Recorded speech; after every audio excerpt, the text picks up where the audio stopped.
Feeding your dog. Sounds like it should be the simplest thing in the world, right? But let's be real. Getting it just right, that's a whole different story. It's probably one of the biggest questions we all have as dog owners. So today, we're going to clear up all that confusion. Oh man, I think every single one of us has been there. You're scooping off the kibble, your dog's giving you those eyes, and you just get that little pang of doubt. Is this too much? Am I sure this is enough? You are definitely not alone in asking that.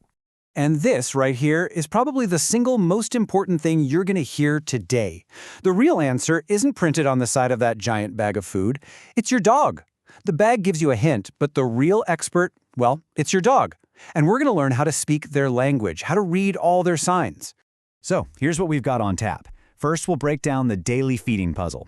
Then we'll crack your dog's personal calorie code. We'll get into how to tell if you're feeding enough, cover some super common mistakes, and then, the good part, how to measure like a pro. And we'll wrap up with what to do about that dog who seems hungry all the time. Okay, so let's just jump right in. Those feeding charts on the bag, think of them as being designed for some imaginary average dog. But what even is an average dog, right? Is it a super lazy bulldog who just wants to nap all day? Or a hyperactive border collie who never stops? The reality is, that average dog, it's probably not your dog. So if the bag isn't the final authority, then what is? Well, it all comes down to understanding your dog's unique personal calorie code. You've got to think of them as an individual with their own little metabolic engine. So let's take a look at what actually fuels that engine. And this is exactly why that whole one-size-fits-all thing just completely falls apart. I mean, you could have two 40-pound dogs, right? But if one is a young, energetic pup and the other is a chill senior citizen, their needs are going to be worlds apart. And that's not even counting things like their metabolism, their health, or, and this is a big one, whether they've been spayed or neutered. And get this. Just look at how huge of a difference that one factor can make. Spayed or neutered dogs can need 20 to 30% fewer calories. That is a massive difference. It just goes to show if you kept feeding them the exact same amount after the procedure, you'd almost certainly be overfeeding them without even realizing it. All right, enough with the theory. Let's get practical. You don't need some fancy lab equipment or a high-tech scale every single day. All you really need are your own two eyes and your hands. It's time to put on your detective hat because we're going to learn how to check your dog's body condition all by yourself. Okay, so these are the signs that you're totally nailing it. You should be able to feel their ribs pretty easily, but not necessarily see them sticking out. Kind of like running your fingers over the back of your hand. Now, look at your dog from above. Do you see a nice little waist, kind of like an hourglass? And from the side, their belly should swoop upwards. And of course, great energy and a super shiny coat, those are fantastic signs you're on the right track.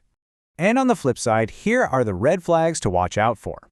If you have to really dig in there to feel for their ribs, that's a sign. Or if that nice waistline has kind of disappeared and they look more like a coffee table from above, yeah, it's time to adjust.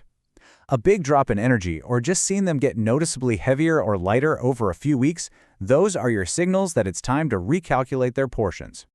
All right, next up, let's talk about the common traps. These are those little mistakes that are so easy to make, and they can quietly undo all of your good intentions. Okay, number one, free feeding. Just leaving food out all day. It makes it impossible to know how much they're actually eating. And treats, oh my gosh, this is a huge one. Treats can be up to 30% of their daily calories, so you have to count them. Eyeballing portions instead of using a proper cup, that's just a recipe for portion creep over time. And of course, those little table scraps, they add up way faster than you think. The key here is to be intentional about everything that goes into their mouth.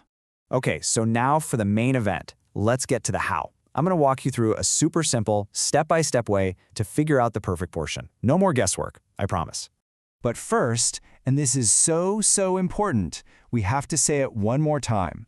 The charts and numbers we're about to look at, they are starting points. They are not strict, unbreakable rules. You still have to be that body condition detective we talked about and be ready to adjust based on your actual, real-life dog. Okay, here we go. It's pretty straightforward. Find your dog's weight over on the left, then slide across to figure out their activity level. You know, moderate activity is pretty much your typical pet. Daily walks, a little bit of playtime. That'll give you a ballpark calorie range to aim for each day. So to make this super clear, let's use an example. Let's say you have a 50-pound dog who's moderately active. Looking at the chart, their target is going to be somewhere around 1,000 calories a day. Simple enough, right? That's step one. Okay, step two.